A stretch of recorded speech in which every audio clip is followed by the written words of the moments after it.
Hello there. Today marks 90 days, or exactly 3 months to the day, that the UK finally exits from the European Union.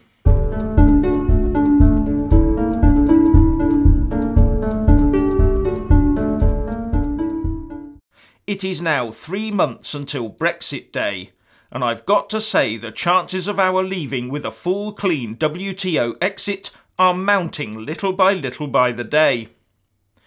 Now, I've outlined over the last couple of weeks how the Remainers will probably try and frustrate the democratic will of the majority of the UK electorate, but although much of it involves a certain amount of subterfuge with backroom dealing and plotting, at the end of the day the Remainers in Westminster would eventually have to break cover and publicly vote for the destruction of democracy in the UK, thus exposing their true allegiance, which is to Brussels above all else.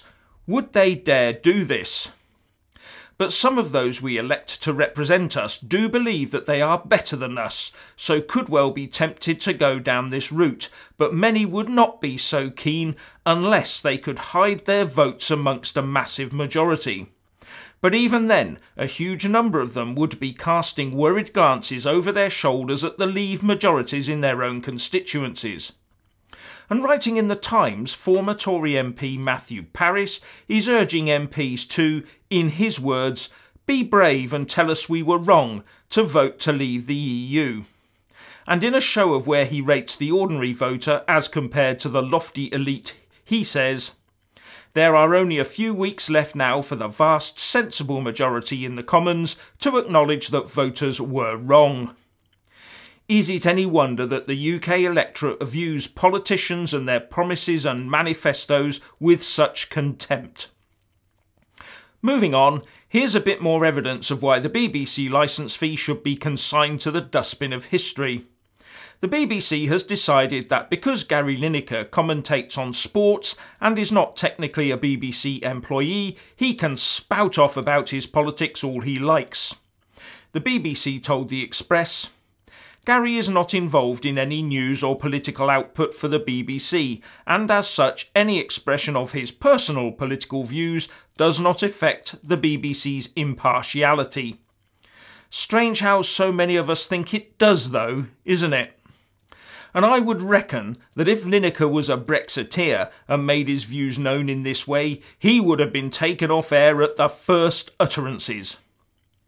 Now, the leader of the European People's Party in the EU Parliament, German MEP Manfred Weber, wants to replace Jean-Claude Juncker to become the next president of the EU Commission.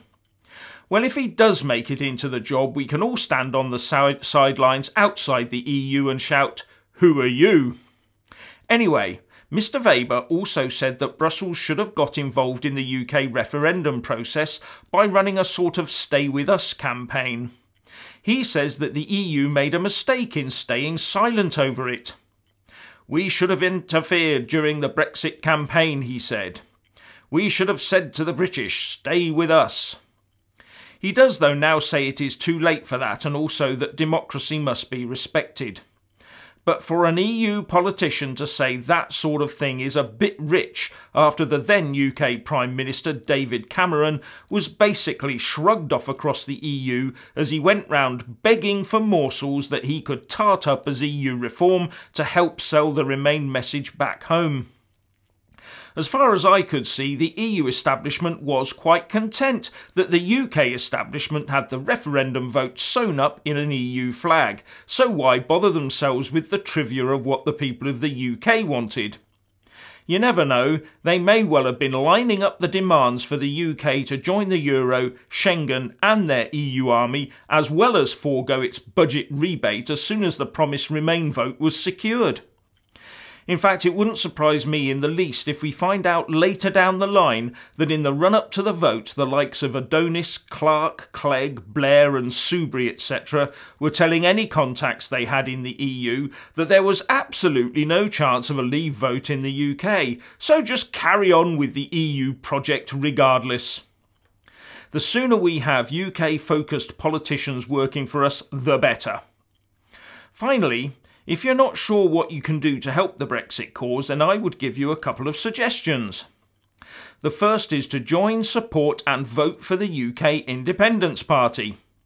And the second is to use the Leave Means Leave email template to contact your local MP.